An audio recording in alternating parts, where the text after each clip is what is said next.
What's up, fam? Hope everybody's doing fantastic out there. Today, we are taking a look at a knife that it's been around for a little while, and this is one that I'm just now getting into the collection, and it's it just is what it is. But we're getting to take a look at the Small Centros today. This is a Mallery design. So huge shout out to Dylan. He is actually running a sale on these knives as we speak. So I am filming this the night before it goes up, and as of right now, they are still on sale. You can pick up the Small Centros. He has blims. There's, I think, one that is an off-center blim, and then I think there are a couple of lock stick blims that he has available that are $30 for this knife, and then the standard ones are on sale for $35. So the non-blims are on sale for $35. So on his website, I'll have him linked down below. Make sure y'all go check him out, and also subscribe to his YouTube channel if you aren't already. I'll have all of that linked down below, but for $30 or $35, might as well, let's just say $35, this thing is absolutely phenomenal. I love Mallery designs.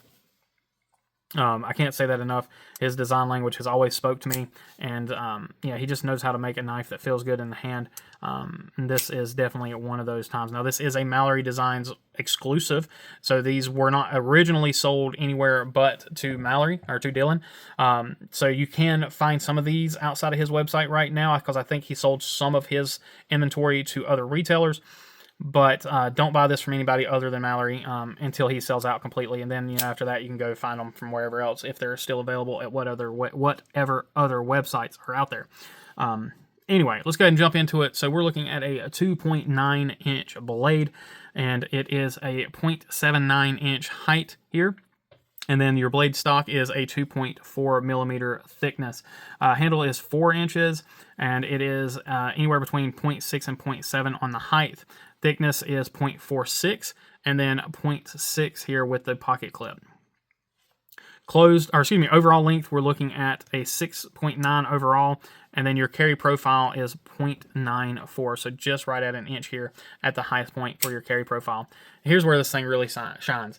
2.1 ounces. So this thing weighs nothing. It is one of those knives that just disappears in the pocket. You can toss it, if you're wearing, for me, like I'm always wearing basketball shorts, something like this knife just disappears in the pocket. It really does.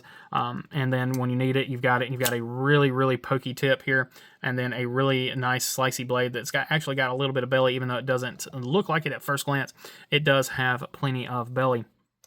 Let's go ahead and jump in to the close-ups on this knife, and we'll see some of the stuff that really makes this knife shine. So we have a micarta scale here, and it is a fully contoured and chamfered micarta, so really nicely done on that. We do have titanium pivot collars here. Coming down, we do have T6 and T8 hardware. We have a reversible pocket clip, which is really nice.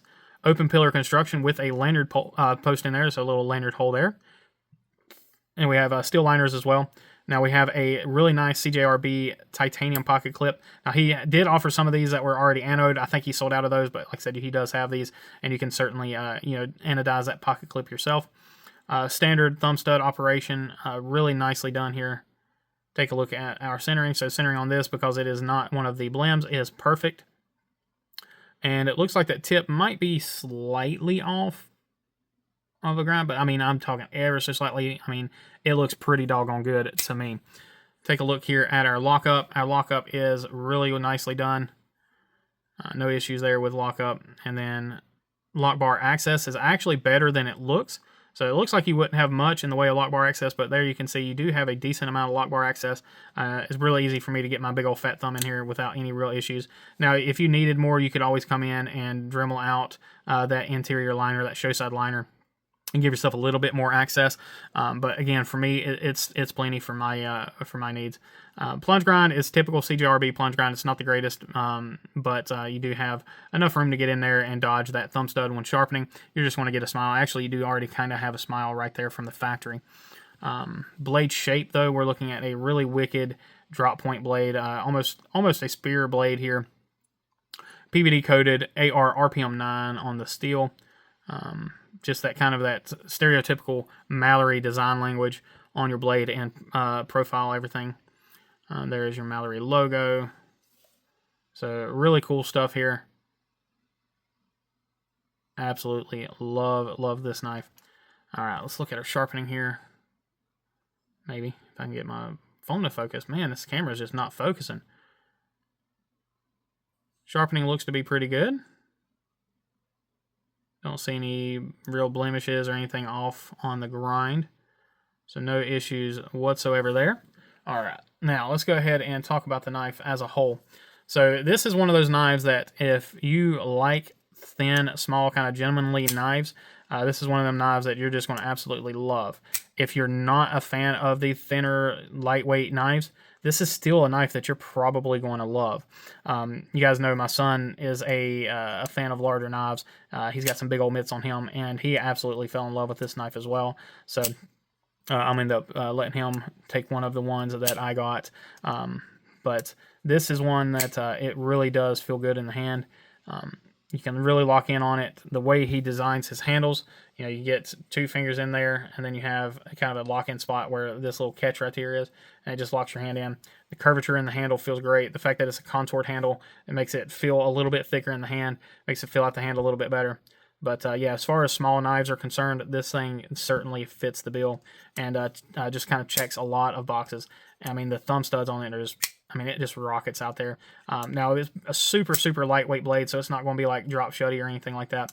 But for that that gentlemanly look and that gentlemanly feel, and you can, you know, slow roll the knife out there. But it reverse flicks without any issues. Thumb flicks, just absolutely insane. So let's go ahead and jump into our hardware checker T8. Just the slightest little bit of wiggle there on the T8.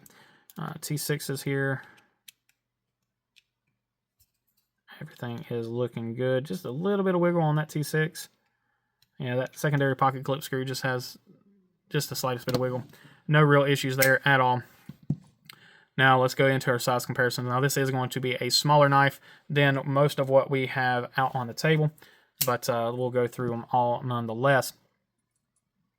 So the Penguin, there you have a comparison for the Penguin. It's really nice to be able to see that thickness difference and everything. So that height and everything is considerable difference there compared to the Small Centros. Now they do offer a full-size Centros, but you know, for the small one, that's what Dylan has on his website right now for sale for a stupid price. So make sure you guys go jump on there and sell him out. I think he had like, I don't know, I think he had fewer than 20 of these things left in total.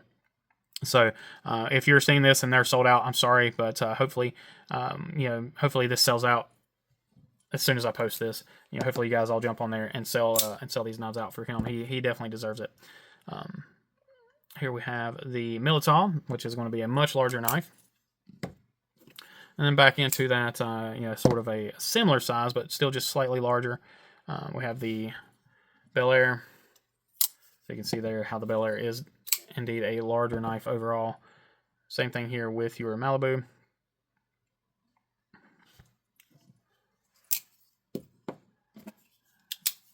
Have the PM2, which is going to be comically larger. And then last but not least, the MSI. So, all right, yeah. So, again, let me know what you guys are thinking in the comments down below. Again, let's sell Mr. Mallery out. But most importantly, if you guys want to win one of these, make sure you comment down below. That's all we're going to say. The folks that always watch and always watch to the end, you guys are going to know what's up. So, anyway, guys, I appreciate each and every one of y'all. As always, please remember to be kind, be humble, and be EDC. Y'all take care.